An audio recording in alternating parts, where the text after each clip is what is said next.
Hello, everybody, and welcome to the J.Gray podcast. Today, my guest is the Cannabis Sommelier from the 420 DigiFest and an all-around expert when it comes to cannabis, Tamara Lilien. How are you doing, Tamara? I'm doing very well, thank you. How about you, Joshua? Doing great. I'm so excited about the reception that we have for the 420 DigiFest. Thank you for being such a crucial part of it. Everybody was so impressed with what you brought to the table with your presentation, your information, your knowledge, and answering a lot of the questions that people had. So we may be covering some of the info that you presented during the event, but I wanted to dive even deeper into your history with cannabis, the attitude of cannabis, what we've seen in history, where we are today, just dive into so much more. And first of all, I'd love for you to introduce yourself and tell us more about Canna Lily Consulting. Of course.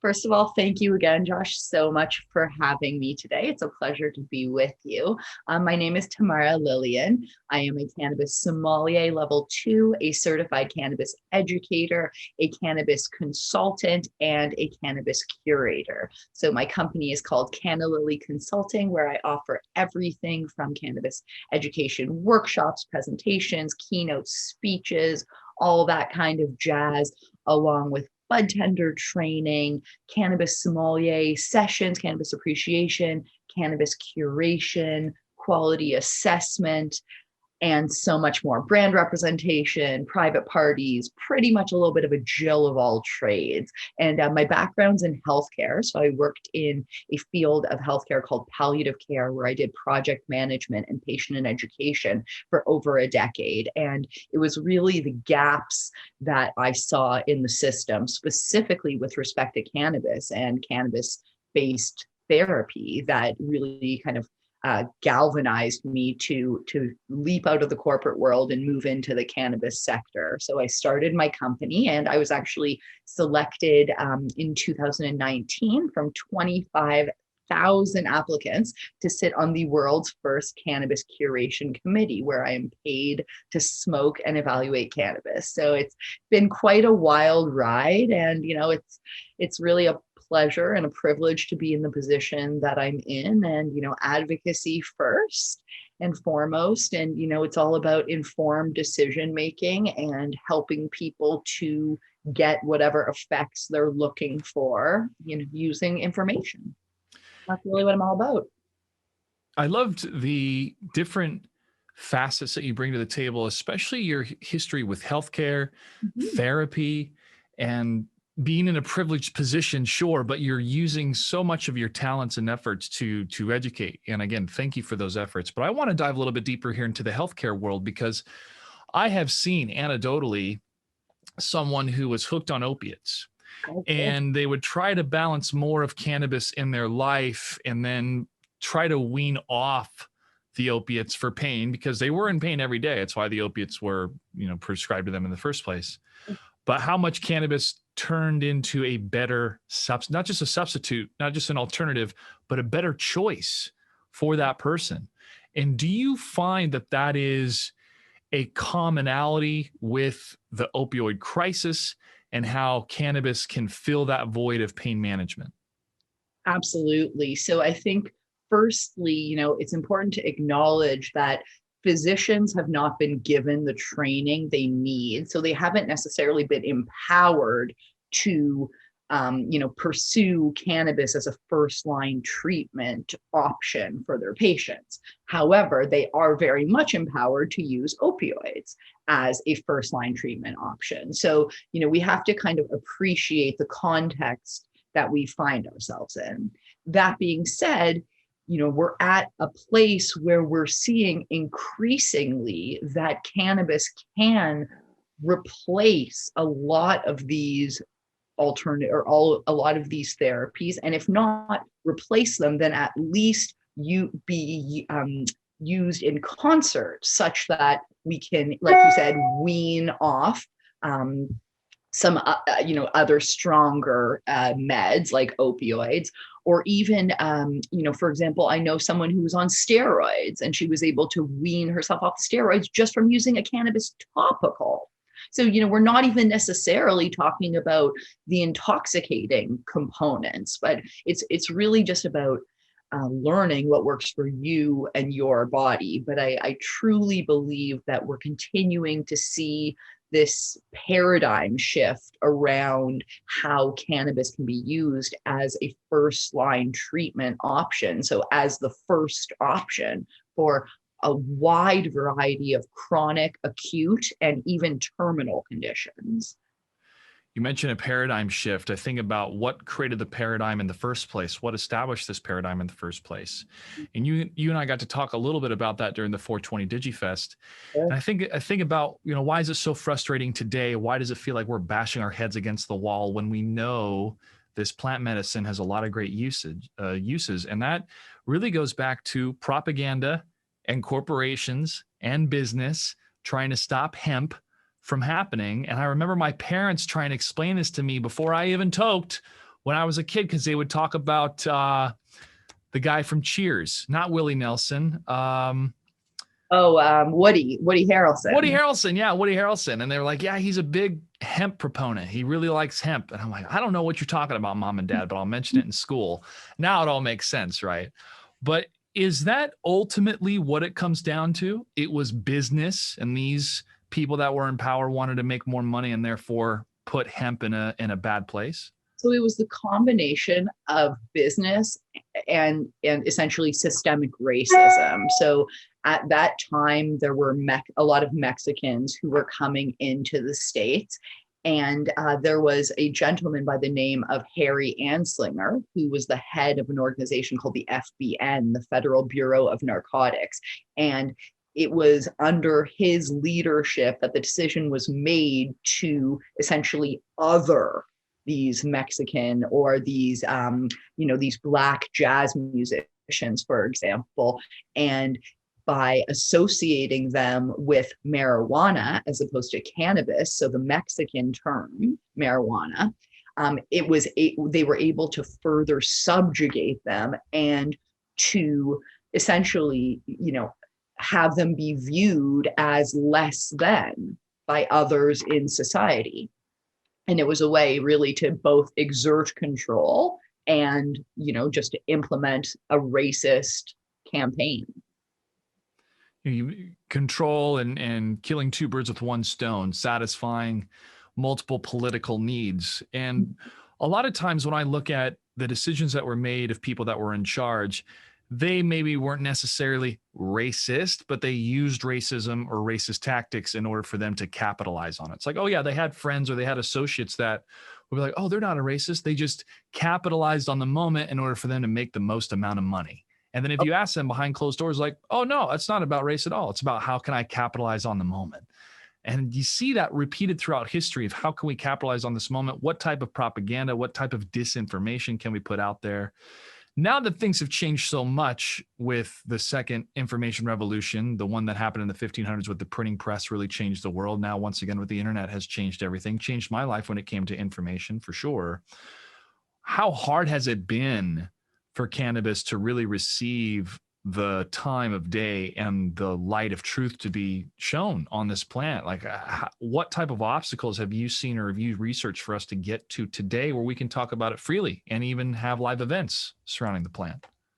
Well, I think that, on the one hand, there are a lot of people who genuinely care about advancing the rhetoric around cannabis. So we're starting to see increasingly this wave of, academic institutions offering programs around cannabis and people changing the way that they're speaking about cannabis and the way that they're engaging with the plant. So that's working in our favor.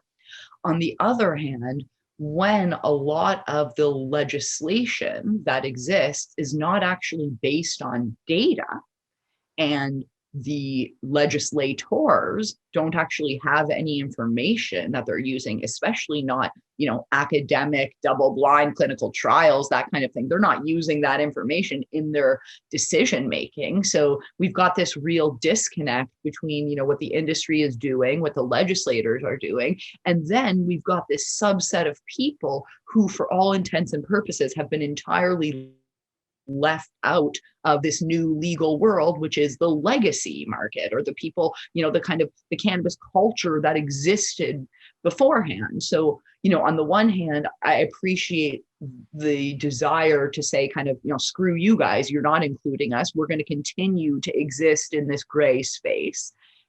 But I think we have to find a way to bridge that gap so that we can all kind of be on the same playing field and all be speaking the same language. But we can't do that when we're not including the people who really started the industry before it actually officially started legally, and B, we must without a doubt expunge every criminal record related to cannabis, every single one, not pardoned, fully expunged, so that anyone who has any record will not have it won't be tainted on their future record, and they can pursue anything they want in their future. If they are only pardoned, they still have a criminal record, so obviously they're bound by what they can do. So it like there's a lot going on and there's a lot to unpack. So on the one hand, it's heartening to know that we are working, but the stereotypes and stigmas, they're still there. The legislators don't know what the hell's going on a lot of the time. And then the legacy market's not being included. So, there's a lot to unpack. There is. And when you bring up the legacy market, I remember a number of conversations with people in California, where I used to live, about the legalization, what was available when you had your medical card, which I did, especially with the doses of edibles. And then when it became fully legal in the state, they had to reduce the manufacturing of these type of edibles. Like, oh no, it's too much. We have to reduce how much THC or how much we actually have. And I was like, well, that was some of my favorite stuff. And now I have to spend more money for the same dose that I had previously. And just that whole debacle of realizing there's so much wisdom and practices that work from the legacy market. Mm-hmm. So if you're going to continue to push that out because you as a corporation want to do things your corporate way and you don't want to be associated with that market, it's disingenuous. And Absolutely. You can just feel people like, well, I've been, growing or being a part of this community for years and years and years at my own risk. And now finally the government listens to us, but the government's going to reward the corporations that are going to take control. Mm-hmm. And what you were mentioning about that edible where the dosage changed, there was obviously some sort of regulation that was implemented that caused that. And the question is, who made that regulation and why?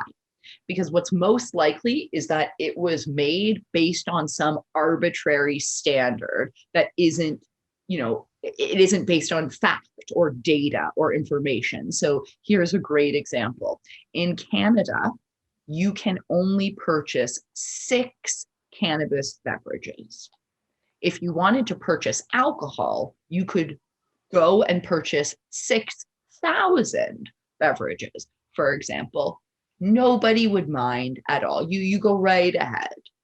You can drink yourself to death, in fact, no problem for us. But 6 cannabis beverages, that's where we top it. Well, to be honest, if I drank all 6, it's unlikely that I would be intoxicated because our max dosage on edibles right now is 10 milligrams. That's 60 milligrams. Probably not enough for me.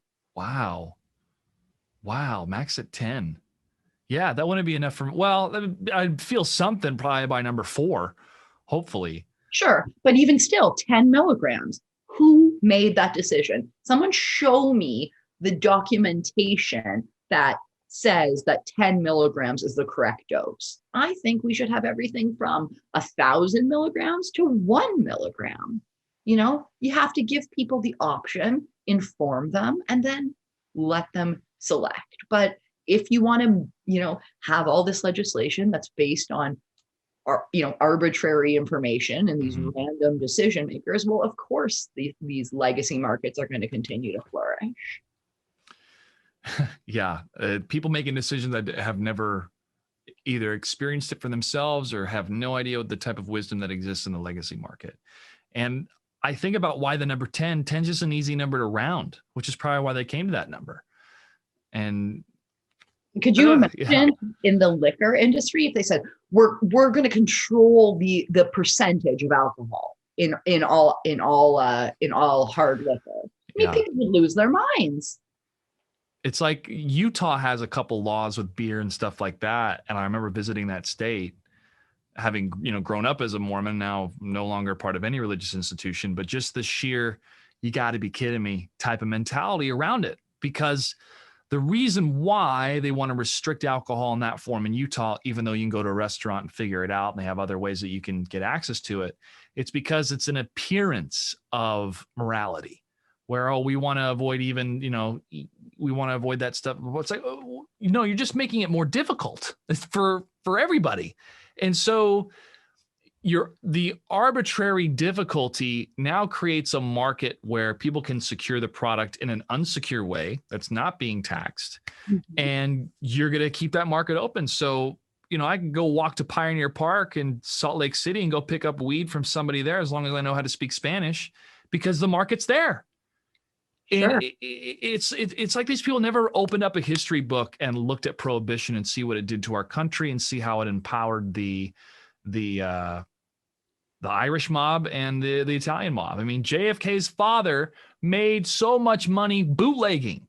That's where the Kennedy family started to rise up from. And then JFK started to have ideas of like, maybe we should break up the CIA, which was creating coups in all these different countries. And some people in the CIA went, that's not a good idea. Then look what happened to JFK, right? So you had people that were trying to at least change parts and elements of the system. You had the hippie movement, the LSD movement, all these things happened in the 60s and 70s. And it wasn't just because of coincidence. It felt like the system that people were experiencing was broken. Something was wrong. It had lost the human connection. And that's years and years and years, consequences of propaganda, false narratives, and the rich, the 1% class wanting to make the world in their image instead of having the truth come out. Like if you think about the pharmaceutical industry, imagine you're making billions of dollars a year.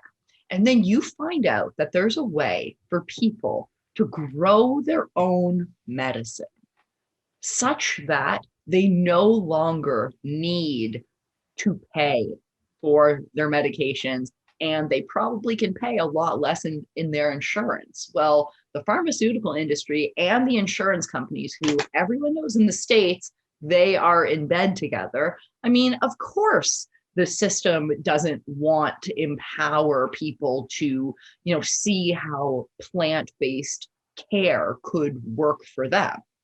That's not it doesn't benefit the systems that are currently in power. It doesn't mean those are the right systems that should be making the decisions, but that's how it works in most countries. Not the right people are the ones who are making the decision. If you want to drill that down to cannabis, I mean, a huge portion of CEOs, especially in Canada, they have nothing to do with it. They came from Walmart, they came from the alcohol industry, they came from other industries where they were C-level staff, and then they just moved over because it made sense financially, not because they're passionate about the plant and they actually care about, advancing the whole dialogue around cannabis.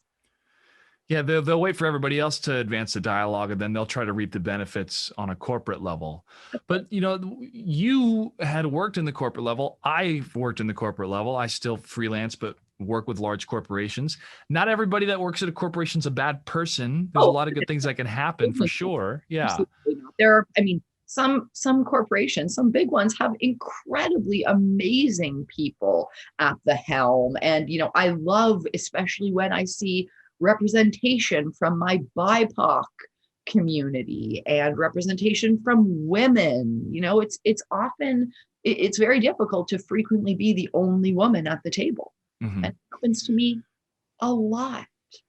And it seems that in order to make these changes, you can either shout and protest from the outside, or you work your way in the inside and change it from the inside. And years and years and years has shown us that it takes people on the inside to really start to turn these giant ships and navigate them in the way that we want them to go. But he have to keep up the fight, and which is why the story of cannabis is so fascinating to me, because it's a very personal story to me. I didn't partake of any substances until I was 26.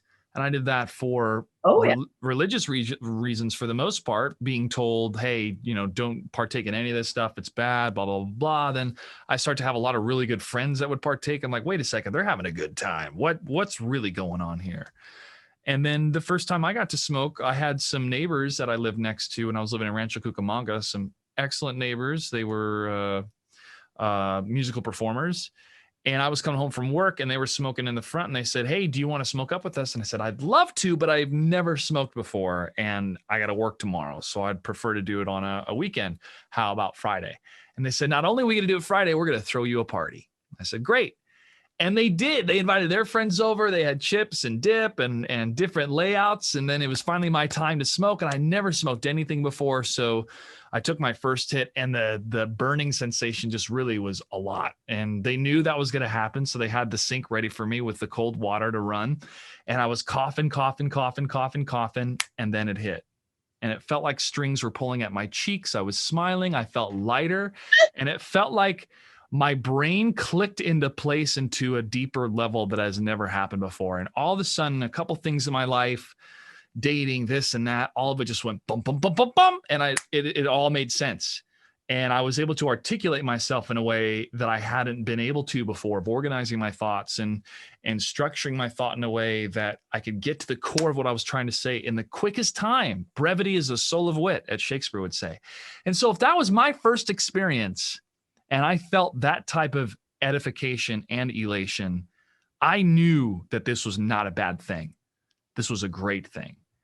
And to go through that entire brainwashing and mind blocking and manipulation of my youth through the DARE program, church, other don't ever do the blah, blah, blah.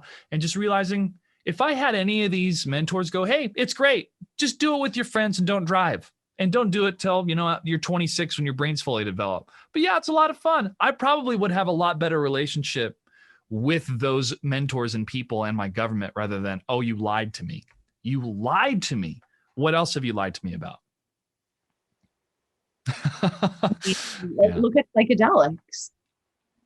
In the next 10, 15 years, they're going to be another first line treatment option for, depression, all kinds of other, psychologic disorders. So it's really just because some people decided that no, we need to regulate all of this, and we're gonna call these Schedule 1 and Schedule 2, whatever, and we're gonna penalize people harshly for consuming things that grow in the ground. Yeah. If you think about it, it's so obviously about control. And then they say, oh, it's for the children. The children are like, this isn't for me. It's like, you can't, if this is for the children, could you pay for better schools? If you're concerned about my health, why is it that you're skimping on all the things that make my life better? Instead, you're focused on cracking down and paying police officers and institutions more money to make sure that I don't grow a plant that's been growing naturally in most parts of the world for forever. And we have the cannabinoids running through our system almost as if we've evolved with the plant to use it with our body. Something doesn't make sense. And then you start to go into the deeper cultural reasons why. Corporations don't want you to ingest something that removes from this mechanical reality. What I mean by mechanical reality is that you can't operate machinery, you're not the best worker, you're not 100% in this realm, the spectrum of reality. And that's what psychedelics will do, is they'll put you in a different spectrum. Yeah, I'm here, but I'm experiencing something that's greater, connected to the greater consciousness, the greater cosmos of the universe. So I'm experiencing a lot of information or having a very deep personal inventory about myself. So yeah, I'm not going to be really fully present in your work meeting if I'm going through that. So I get it. I want people to be sober. I want people to be here alert. But you can't dictate that to me throughout my entire existence. And that's what the corporate world wants. Mm-hmm. Oh, you're not just working here from 9 to 5. You're on your salary. You're on call. You're always ready to go. You can never be detached from this reality. Or we're going to give you blood tests. So even when you're not working and not at all accountable to us, you still are accountable to us. Mm-hmm. That's the level of control.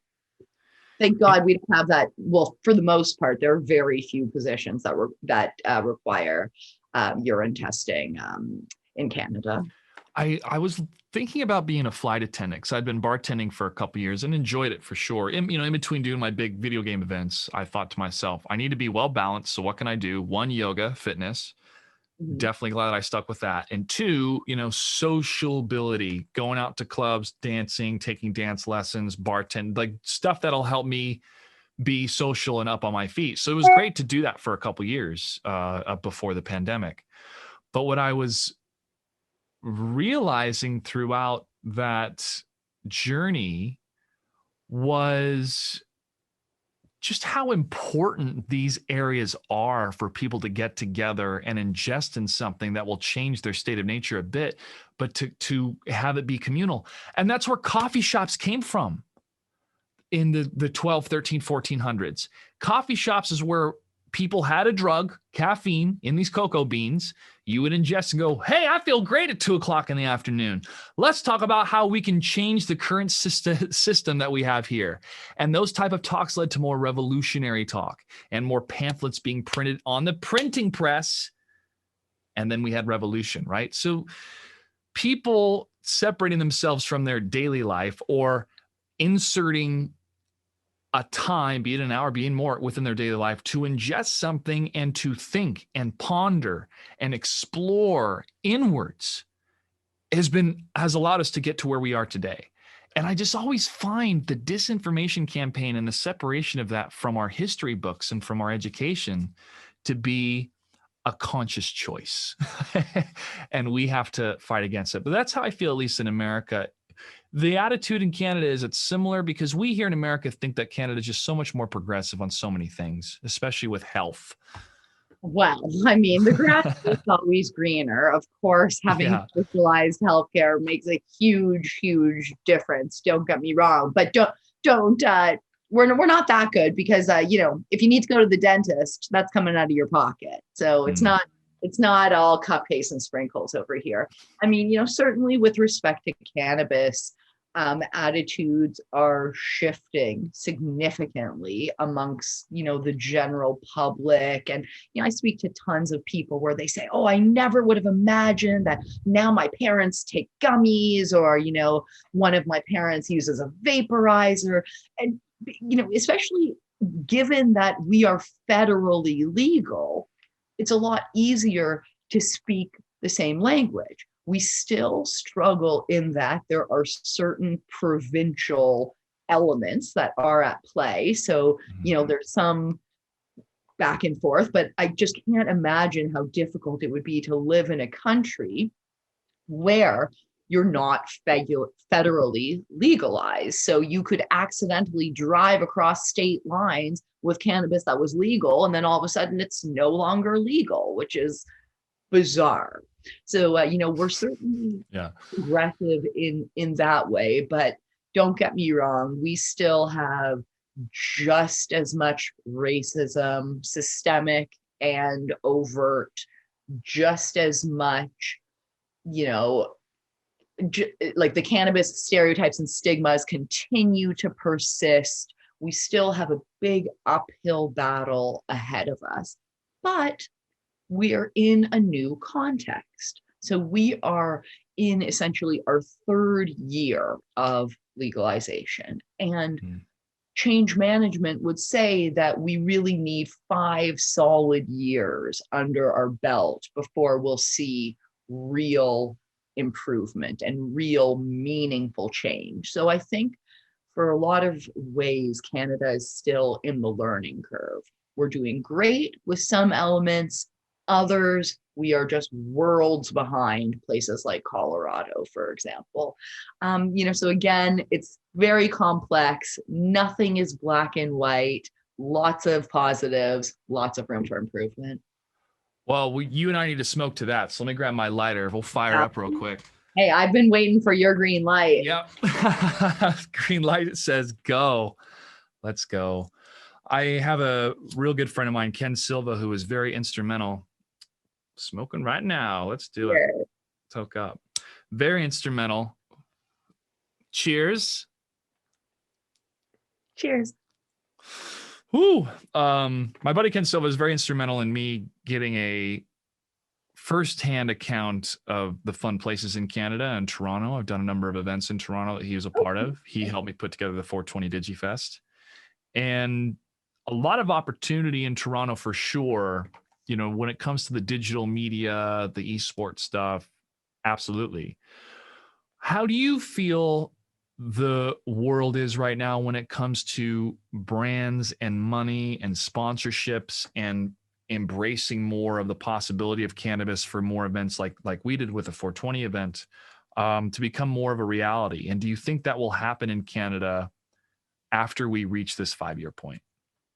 Well, it's difficult in this because the context is one that there are very, very strict laws around marketing. So for example, you'll never see a person or a character in a marketing campaign for cannabis. It's not legal in Canada. So there's very, very strict parameters on what's allowed. That being said, we're definitely seeing some companies get on board. Case in point, when legalization first started in Canada, the chocolate bar company O. Henry made a bar called 421. So it was essentially, what do you do right after 420? And it was actually quite a delicious treat. It was just nuts, and it was like kind of like a nut caramel log. So, I think some companies are starting to get there, but it's tough because it really depends who is running the company and whether they're, how kind of old school they are, and whether they appreciate that the cannabis industry is going to be, a multi-billion-dollar industry if it isn't already. And, either get with the times or risk the consequences of not leveraging this cultural shift. It seems it's more of a risk not to do it, right? I mean, I remember this comedian, I forget his name, but he was talking to people in the crowd. It's like, oh, so you're happy about weed being legal? They're like, yeah. I was like, what are you afraid of, breaking the law?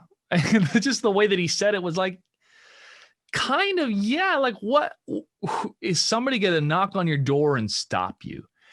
And that's a bit of a privileged take too, because I think about what you and I are doing right now, and there's people still in prison for doing what you and I are doing right now. They're still there. Severely messed up. And then with the Biden presidency, with their staff going, oh, if you have any history of marijuana use, you can't be a staff member here. It's like, I don't think anybody should be in any political position whatsoever unless they've done psychedelics and smoke weed.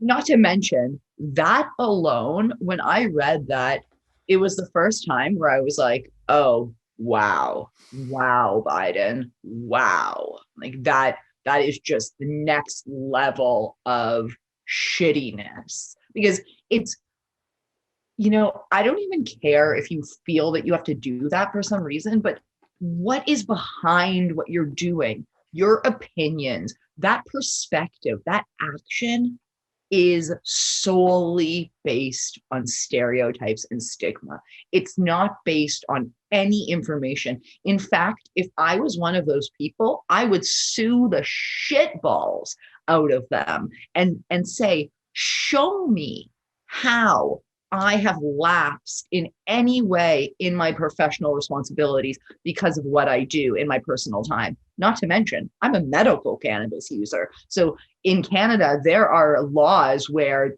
your employer has to give certain allowances if you need to medicate. Mm-hmm. I mean, of course, you can't operate heavy machinery and such, but, there is legislation in place because it's your human right, and if that's your medication of choice, yes, it might impact you cognitively, but lots of medications do that.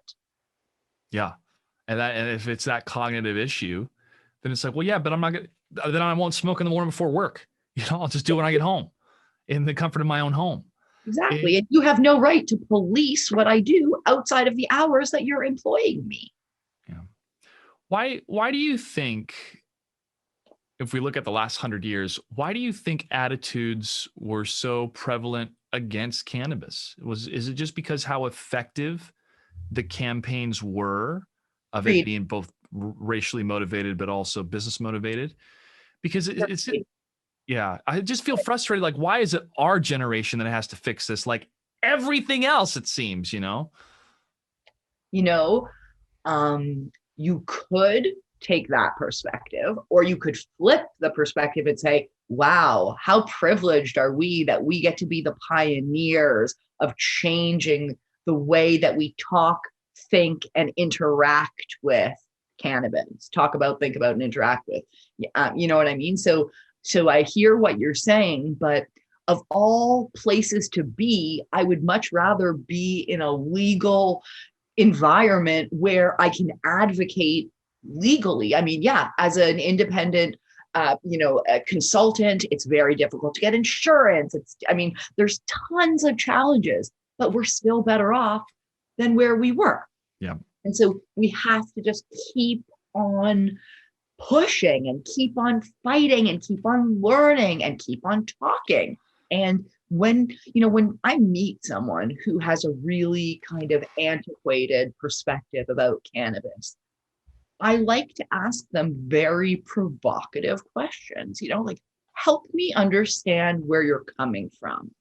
Why is it that you hold that perspective? Mm-hmm. And dollars to donuts, almost every time the person will say, oh, I knew someone and such and such and such and such. Okay, so that was one person. And well, that's all they've got. So they've essentially extrapolated one experience or one person to everyone and everything to do with cannabis, which is, beyond short-sighted. I've had nothing but positive experience with cannabis, and there, moderation in all things, especially moderation, but you got to find balance in your life. So I look at it as a tool for me to both enjoy life, be balanced out, have a more balanced appetite, and also a great social way with friends, so a social lubricant in a way. But I don't feel that it's like a detrimental thing to my life compared to where other people who have smoked or currently smoke or used to smoke, they found that it would affect them too much, or that it was starting to have a negative effect in their life. And if anything is having a negative effect, obviously you should stop, right? Sure. But in your professional and personal opinion, are there any negative things that we could list out for cannabis usage outside of okay, you're getting too lazy? I mean, you can do that with anything. You can do that with video games. You're not getting, your daily chores done. Outside of that, is there anything health-wise, body reaction-wise, brain development-wise that there should be listed out? So, of course, moderation is true of everything in life. There's nothing that you should consume in excess because, everything is about balance. Having said that, of course, there's lots of evidence that consuming cannabis in a developing brain is not advisable. Smoking during pregnancy is not advisable. However, the jury is still out, in my opinion, on something like edibles while you're pregnant, especially given that there are cannabinoids in breast milk. So if a baby is already getting those endocannabinoids from their mom, the question is, would it be that bad to have an edible? Now, you definitely wouldn't want to smoke, because if you smoke and you cough, when you cough, you're actually asphyxiating. So you're denying oxygen to your brain. If oxygen is denied to mom's brain, oxygen is denied to baby's brain. So of course, that is, I definitely discourage that. But to each their own, and you have to do what's right for you. And for some pregnant women, if a doctor prescribes them some crazy strong medication and that they feel that cannabis is a better choice for them, I'm certainly not going to judge. There's also conditions that have been acknowledged, for example, cannabis use disorder, which is associated with nausea and vomiting that can usually only be resolved with hot water or having a hot shower or a hot bath. It's rare, but it essentially, I mean, if you think about it, if you ate or if you drank a big glass of milk every morning and then you were violently ill all day long, should you continue to drink that milk? I would say no. Probably not. Say no. Yeah. And the same is true with cannabis. You have to embark on your own personal journey to find out what works for you, what modality of ingestion, what dosing, what frequency. It's no different than when you started drinking alcohol. Nobody said you need 3 beers to get drunk, or you like a rosé, but you don't like a Gewürztraminer. No one told you that. You had to learn it. It's the same. It's your own personal experience. It just so happens that because there are so many therapeutic benefits of cannabis, there's a lot of different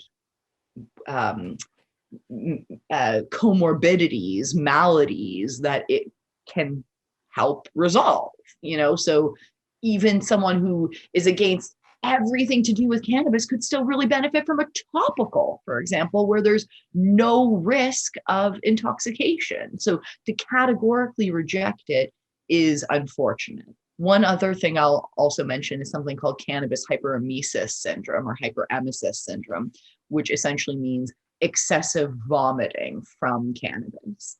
If you experience this, it could be because of a stark drop in your blood pressure, which elicits nausea and then vomiting. It could also be actually a form of poisoning from a chemical called neem oil. Neem is NEEM. And neem oil is something that people used to use to treat on their plants to kill pests.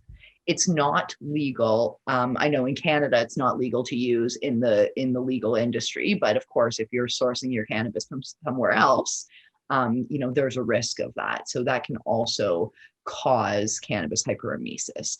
Beyond that, of course, as you mentioned, sure, laziness or eating a lot, but the idea is that if you curate cannabis to meet your specific needs, you could find a cannabis strain or cultivar that actually suppresses your appetite.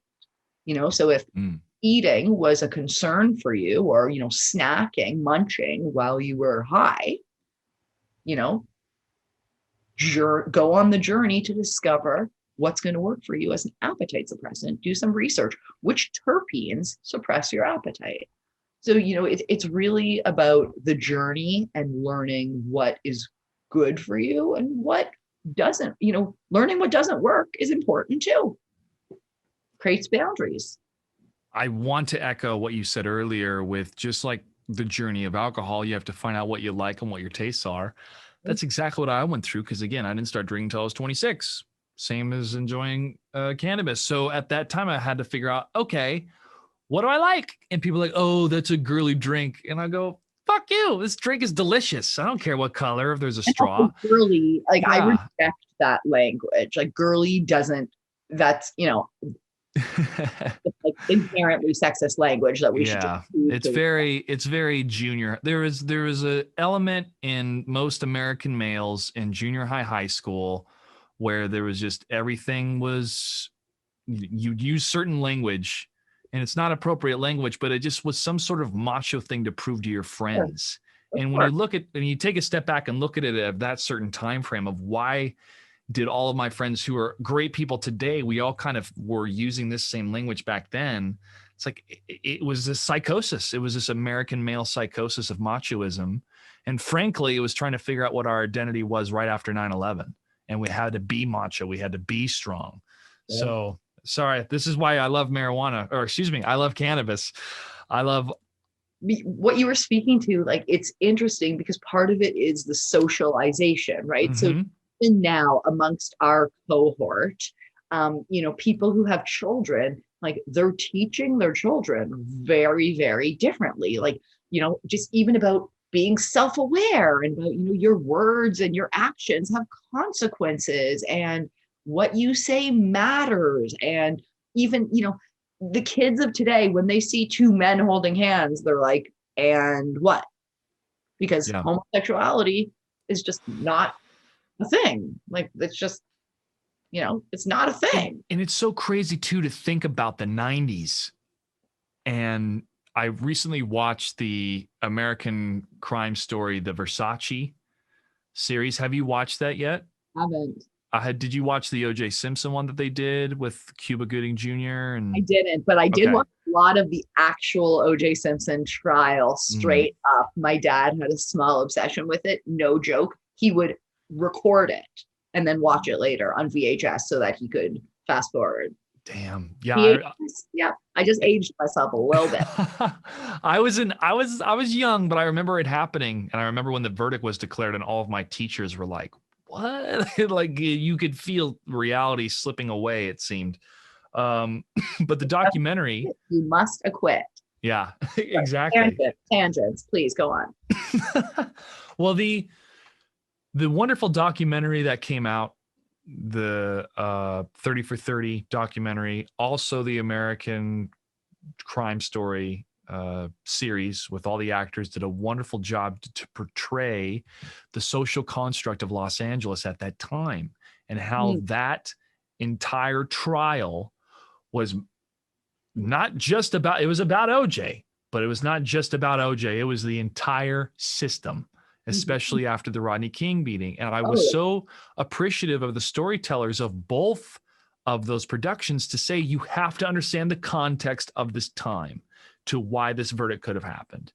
And to be able to have that introspection, the hindsight 2020, of course, on a macro level of, the O.J. Simpson trial, the Versace incident. The reason I brought it up is because it explored these different people that were tormented. One gentleman was a decorated person in the Navy, and what the attitude was like in the military towards same-sex attraction, and just the narrative, especially coming from the Christian right and what came through my church and what came through the doctrine of Christianity, Americanized Christianity, is homosexuality is wrong at the end of the day. And so that's always in the back of your mind when you would see two men holding hands, or you would know that one of your classmates, his mother was in a relationship with another woman, and you would know that stuff, and you would think, it doesn't affect me. But in the back of my mind, it affects the God that I worship. So therefore it does kind of affect me. And when I started to let go of my religion and have so many wonderful conversations with people who were attracted to the same gender, the same sex, and to just have a frank conversation with them, and they go, hey, Joshua, do you like men or women? Like, I like women. Did you choose to like women? No. I just do. And they go, yeah, same for me, but it's with men. I'm like, oh shit. It just clicked, where any type of doctrine, any type of propaganda, any type of what the authorities told me now fell completely away. And it was those type of small conversations, small moments with another human, that allowed me to let go or to break out of this world that had been constructed. So that's what happened with same-sex attraction. The same thing is happening with cannabis. The same thing happened 100 years ago for women to vote. Like that blows my mind that women couldn't vote for such a long time in this country, People, they're like, like a young person, they're like, come on, like that's, but we've come a long way. And that's why, owning the advancement of the rhetoric around cannabis is a humble privilege that we should, use with pride, and like be excited about being at the forefront of this new world. Just think about it. People in 20 years, like cannabis stores, alcohol stores, there'll be cannabis cafes, but it just will be normal. None of this will be a thing anymore. And even, like gender fluidity and referring, like the boys section and the girls section of a store, all those things I hope will increasingly kind of match. Because really, like if a girl wants to wear a blue shirt, she's not allowed to wear a blue shirt because it's in the boys section. I mean, from a young age, kids are socialized to kind of fit into these gender roles. So everything to do with these social constructs, to do with sexuality, to do with cannabis, it's all ingrained into us from the time we were young. Like I was thinking to myself the other day, I was a really good kid growing up. I was a really good kid. I didn't like break a lot of rules. I didn't skip school. I got good grades. The only thing that I did that would have deemed me as bad, and I've been smoking since I was like 16. I didn't smoke, as often as I do now, of course, Mm-hmm. Mm-hmm. but that was my one vice. And eventually I came to understand that I was actually inadvertently using it medically without realizing. So it's really beautiful to see how things have evolved. Especially when you can have so many like-minded people that had similar experiences, or you're able to express similar frustrations because, the DARE program, the Reagan era here in the US was so against drugs. And you try to give them the benefit of the doubt until you have a peer, like a friend, come up to you and you're like, I trust this friend, and the friend's like, listen, I've done it. I'd recommend it, and you start to feel this tear against authority, and then distrust, and then ultimately, disappointment, and how could you type thing. Yeah. With your personal journey with cannabis, starting at 16, what was that like attitude wise within your family? Like if your parents found out, would they get pretty mad? Did they already know? No, and how has it changed? They did not, excuse me, they definitely did not know. And, it was, something that in my teens, it was, do it on the weekend, one joint, 10 people, everyone would have it. That's all you needed, right? Yeah. That's all you needed. And then we would just order a pizza, hang out, it was great. We loved it. It was awesome. a social thing to do. And, increasingly, I was like, I hate being hungover. I hate the feeling of it. So I lean towards cannabis. And my parents, I have an older sister, and that helps. They always used to say that she cut down the trees and I just had to walk through the forest. She also smoked cannabis when she was younger. She doesn't anymore. And so that was helpful. So, growing up, if anyone was going to get in trouble for something, it was going to be her, not me. Funny enough, when my parents kind of officially found out, it was in Myrtle Beach, South Carolina. And I was with my best girlfriend. My parents will never listen to this, so I'm going to just tell you. Confess something. Whatever. So we brought some cannabis with us. And the room was set up. It was kind of like a suite. So our part of the room was connected to the balcony. So every day we would go up before lunch, and then we would smoke a joint, and then we would come inside and go make lunch for ourselves. Well, one day we did that, and my parents were in the kitchen, and they were like, "We know you just smoked weed." And I think I was maybe 17 at the time.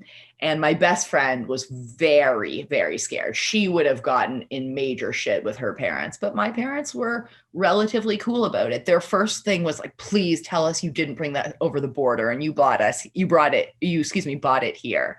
I was like, okay, mom and dad, you're being pretty cool about this. And we spoke for the rest of the trip. And my best friend the whole time was like, please don't tell my parents. And my parents were like, it's fine. It's fine. Like, just, just be a good girl, stay in school, go to university. She did. She's, successful, great job, great life. Does she still smoke cannabis? Yeah, she does. I remember the first time I smoked with my parents. But before that, I told them over the phone. I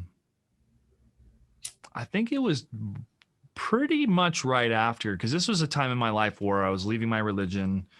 I was picking up drinking. I had dabbling in the alcohol, and I had the opportunity to smoke weed for the first time. So I was in Rancho Cucamonga, California, and my parents were living in, I think they were up in Seattle at the time. If not, they were over in Virginia. And they were happy. My mom said, yeah, I smoke all the time. I would smoke as a ballerina and a dance choreographer to come up with choreography. And I think I found my dad's stash when I was a kid one time, because I found a Crown Royal bag, that purple bag, but it was a funny smell and it had a pipe in it. I was like, oh yeah, this is different than tobacco. So whenever I see those Crown Royal bags, I go, that's the weed bag. love it. But yeah, I think I had smoked about 2 or 3 times within a 6-month window, because I didn't buy it. It was through a friend, like, hey, do you want to smoke with me? Like, oh yeah, sure, I really like it. But then about a year later, or 6 months after the first time I smoked it, is when I said to myself, okay, I'll get my medical card. I'll start purchasing it on my own legally. But it came to a point. So within the first time that I smoked, after the first couple of times, I told my parents, and yeah, my dad's like, great, this is wonderful. You're welcome to the club, type of thing. Oh, I love it. When my grandmother passed away years ago, we were all here at the house as a family, and we were all in a circle in the patio, and we smoked one up, and we all toked together. The whole family smoked. Oh, that's the best. At funerals. Yeah. One of the best bonding moments ever. I think we all, especially if the person who passed, like, that they would appreciate it. I don't know if my grandmother would have appreciated it or not. I'm not sure. It's a collective experience, and also ashes to ashes, dust to dust. Dust to dust. Let's go. No, really, it is a bit of a kind of ceremonial type thing, and it eases the burden a little bit of the grief. Mm-hmm. Yeah, it can have that ease within your emotion, but again, that ease to me comes into a deeper dive, and I'll think and ponder. Hell, even I'll be sitting to myself, listening to music or listen to nothing, and I'll think of a movie scene or a sequence or a character or a motivation for a character that'll really move me. And I'll have tears come out. I'm like, I got to write this down. And, that's something you can have on your own when you're able to share that with other people, and you're having that type of ceremonial event, the passing of the great matriarch of the family. There was a bond, something was sealed together. Like the sealing of the ceremony was us enjoying the cannabis together, as if it was a rite towards a ceremony, as if it was a sacrament.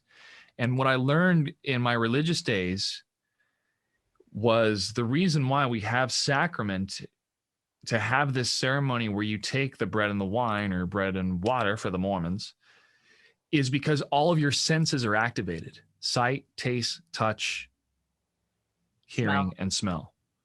And if all of your senses are activated, the more they're activated, the more the memory is instilled in you, or the more the moment's instilled in you.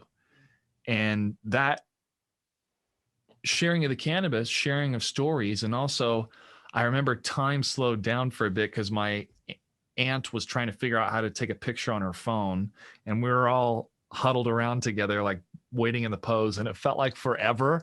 So I just lost it. I started laughing so hard, and my uncle's like, oh, we lost Joshua, we lost him. And I just couldn't hold it together. I have to tell you, that beautiful story that you just shared with me, believe it or not, but it's a part of your grandmother's legacy, right? Like, she created that moment, and then you just shared that moment with me and whoever is listening and sharing this moment with us right now. So just remember that it has legs. like that moment in time. And then every time you think about it and you reconjure it, you can kind of trick your brain into feeling like you're experiencing it again. It's a pretty powerful thing. And that's why, if you ever like walked into a store and you smell something and then you're taken back to, your mother's cooking or something like that. So smells are so connected to memories. So, that kind of like full body experience, it's another one of the reasons we love cannabis. The smell, there's a taste, touch, no sound. You remind me especially with smell, I went through this phenomenon as a kid because growing up, we'd go to Idaho on family reunions and family vacations at least once a year in the summer. And there was always some sort of something in the air that I would smell or something about it, and seeing the Black Foothill Mountains, I forget the name of them, in the distance. But when I smelled that smell, and I can't pinpoint it, I would just think of Boise. I would think of Idaho. And I'm putting this out in the universe, so I'm sure it's going to happen, but I'm going to smell that smell next time I walk into Boise because I want to go visit soon after I'm fully vaccinated. And I'm just going to get all these memories flooding back of all those wonderful times. Yeah, it's so fascinating how senses are so connected to that, which is again why shamans and other members of the tribe that were part of the ceremony and the spirituality of the collected group of the people was to use plants, ayahuasca in some regions, cannabis in others, peyote, different types of sage. I mean, hell, the urns that the churches would burn way back in the day, that was full of that sage. So people were tripping out in church. So no wonder it was a good time and people wanted to go. And did you know that there was a scientific study done that showed that, I forget the technology they used, but there were traces of cannabis in Shakespeare's pipe. Oh, I bet. Yeah, for sure. I mean, come on. I mean, if you're an artist and you have this beautiful thing, you got to share it with them. But isn't it crazy to think Shakespeare's plays, he likely was high when he wrote them? Like, I mean, I buy that. Sometimes you got to be in a state of mind to hit that iambic pentameter, and he or who, because some people say it could be a group of people that was Shakespeare. Or he stole them from that other guy. What was his name? William. Yeah, I'm not as familiar with the details, but there's a movie about this. Yes, that type of stuff. Fascinating things. But if it was one person, it could have been, most likely was, still incredible works of art that really showcases, even though English is a tough language and has so many crazy rules and we break all the rules, Shakespeare reminds us why English can be a beautiful language, and I agree to the nth. To the end. Forsooth, the attitude of cannabis that I have seen within the last 4 or 5 years, again, has really, really changed for sure. But one of the things that I wanted to touch on was the strains and the current knowledge base or attitudes towards indica, sativa. And I had shared this with you during the 420 event, and even I think during the rehearsal, is I had thought, or at least I had been told, sativa is more of the buzz, get stuff done. Indica is the couch lock, chill and watch a movie. And for the most part, that's kind of worked out. But I would notice strains like this LSD strain, a cannabis strain called LSD from Royal Tree Gardens. Yeah. I smoked that thinking, okay, I'm gonna be buzzed, I'm gonna be good. I was laid out. I wanted to take a nap, and I thought this was a sativa. So when I learned from you that it all just depends on what you smoke and how your body reacts to it, that's what you should go by. Correct? Exactly. So indica and sativa are our foes, not our friends. They confuse, they do not guide. They more accurately describe the way the plant grows than how the plant will make you feel. How the plant will make you feel depends on the cannabinoid ratios and, even more importantly, the terpene profile. So those are the unique smells and tastes of each plant. So for example, maybe you wear cologne. And there's someone could have bought you some cologne one day and you smelled that cologne and you went, oh, not for me. I do not like the smell of this cologne. And you regifted it. And the person you regifted it to smelled it and they said, this smells delicious. And the reason for that is because we each have our own unique palate and we're each inclined towards different terpene profiles. Again, back to your own personal cannabis journey, you really have to go on that journey to discover what's going to work for you best and when. Did I forget if I answered your question? Oh yeah, indica sativa. No. Yeah. So really, like those terms, mostly everything in this day and age is a modern hybrid. So the best thing you can use is your nose to learn what's going to work for you and when. And my advice that I always try to kind of impart on people is keep a little journal and just ask yourself the same 3 questions each time. Did I enjoy this? Yes, no. That's an easy one. How do I feel right now? When would I want to do this again? So you kind of recommend. So for example, that one LSD, sativa to shmiva, who cares? What matters is, okay, so you could look that up, find out the terpene profile, and you're like, okay, this cannabinoid ratio and these terpenes are producing a sedative as opposed to a stimulating experience in me. Cool. For Joshua, this is what works for me. For Tamara, this is what works for me. Let's say we're hanging out one day and we're like, oh, we're going to go dancing at a club. And we smoke a joint together. One of us is in the corner asleep on the couch in the club. The other one is dancing their head off. So people like to say, I just want to get high. Like, you don't have to make it so scientific. And I always say, but why do you want to get high? The reason is not of import to me. I'm not here to judge the reason you're using cannabis. Mm-hmm. I'm just here to empower you with information so you can make better decisions. It's not just, oh, it smells like weed. Get acquainted with the smells. Your nose knows. If you smell food and you don't like the smell, you're probably not going to like the taste. The same is true with cannabis. And it shouldn't be that foreign of a concept because we do the same thing with alcohol. I know how beer is going to make me feel. Mm-hmm. I know how hard liquor is going to make me feel, the darker bourbon kinds. And I know what the clear liquor, what's going to make me feel, in particular the mezcal, especially what the calorie count is with the mezcal or tequila compared to all the other ones. Why do you think The Rock made a tequila? It's because it's got the lowest calorie count when it comes to alcohol, right? Versus the amount of sugar in some wines that just leave you with like the most brutal headache the next day. And you look and you're like, okay, this type of wine, not a good choice for me. And that's how you know. That's how you know, as you experiment, you go down the path, you give it a try, you figure out what it does, and you go from there. And the mystery, this mystery that people are still trying to figure out, becomes less and less of a mystery the more and more we pioneers keep explaining to them, this is what it's like. Guess what? This is kind of the same thing with alcohol. Just you can ingest it differently. It's combustion or it's edibles.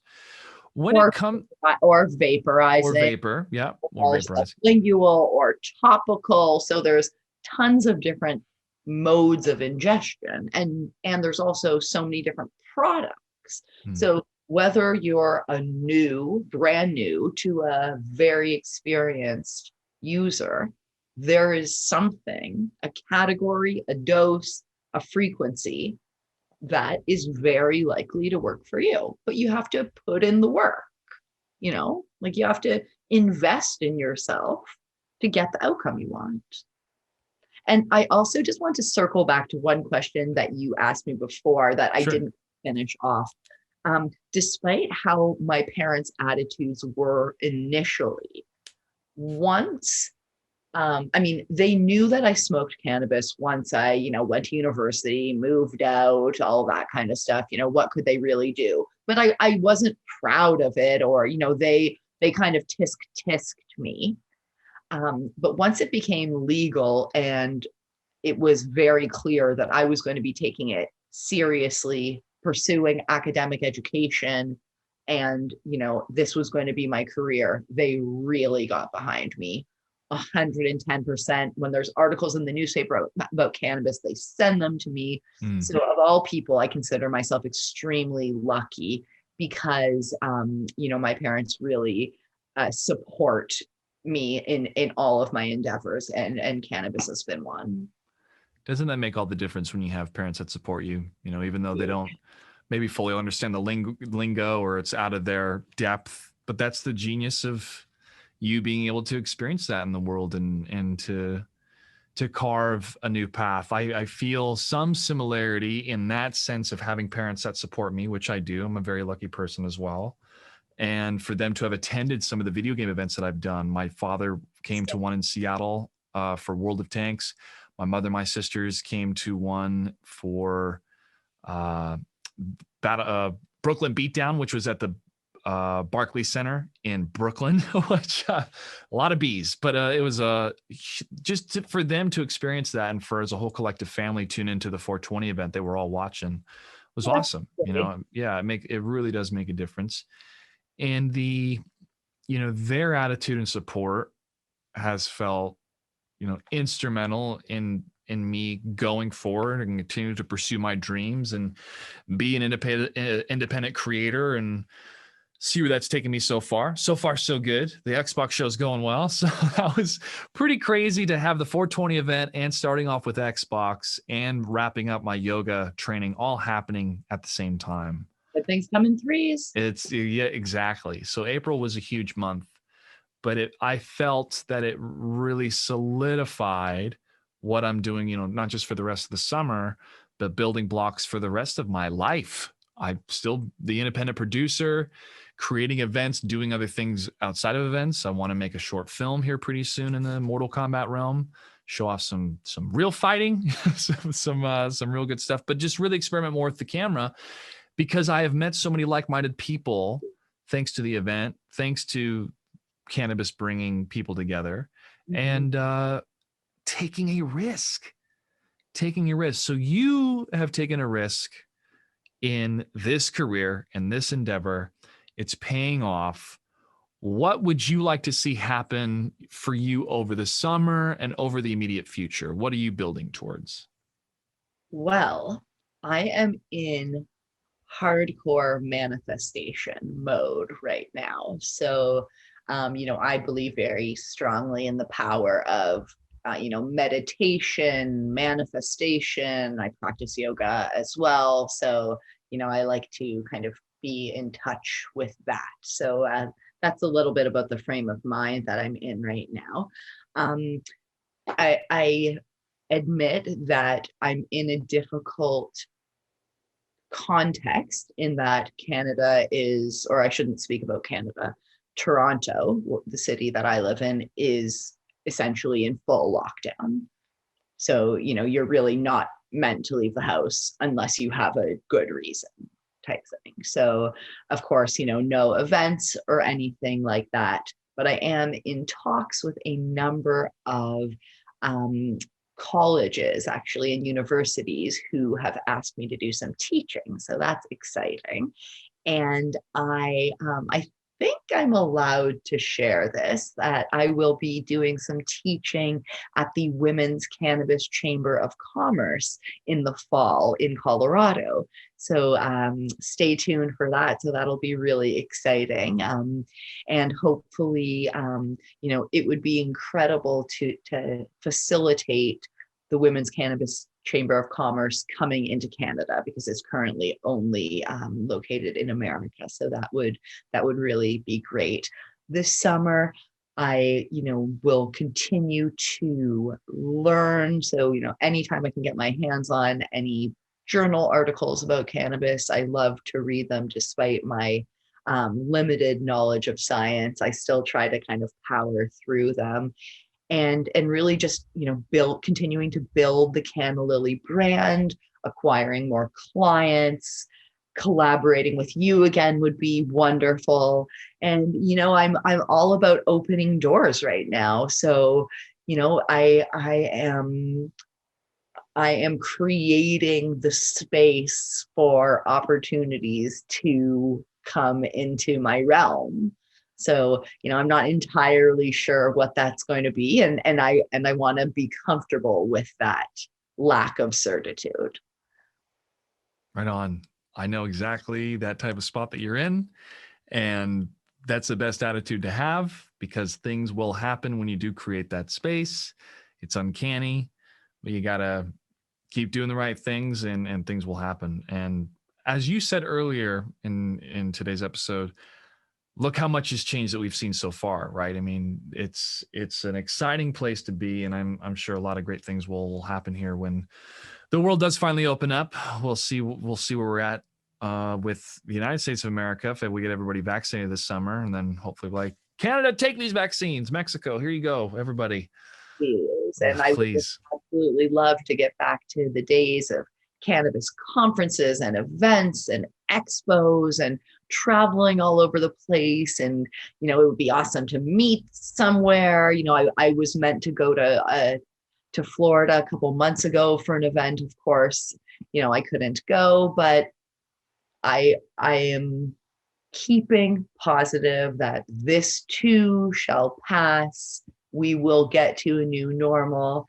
And, like we've both said, look how far we've come and look how far we'll go. That's right. Look how far we'll go. Well, as we're progressing forward, where can people go to find more information about you, plug your website, all the social media? Wonderful. So you can find me at my site, which is just www.cannalily, CANNALILY.ca. So cannalily.ca. You can find me on Instagram or Facebook at cannalily.consulting. You can email me, cannalily.consulting@gmail.com. My name is Tamara Lilien. Find me any way you want. You can Google me, have fun, reach out. I'd love to collab. Happy to do some work for you, create some content for you, do some educating. Oh, yeah, I'm right. I'm intoxicated. It's official. I thought I was holding it down, but my words are starting to trickle away from me. But yeah, I'm open to any and all collaborations. And, I certainly, I love the position I'm in. I feel extremely grateful, but I also feel that's important to acknowledge that I'm a student first and I'm a teacher second. So, I aspire to continue to learn and grow and be able to facilitate that with, for others. Well, thank you very much. And thanks again for being such a wonderful guest at the 420 Digi event. And for today, the DigiFest was a lot of fun with you, and people can catch the VOD on my YouTube, Mr. Joshua Gray. Make sure to follow all my socials at Mr. Joshua Gray, Twitter, Instagram, and Venmo, Cash App, Patreon, Mr. Joshua Gray, if you want to support the channel. Thanks again to Tamara Lilien. We'll see you all next time. Good night and good game.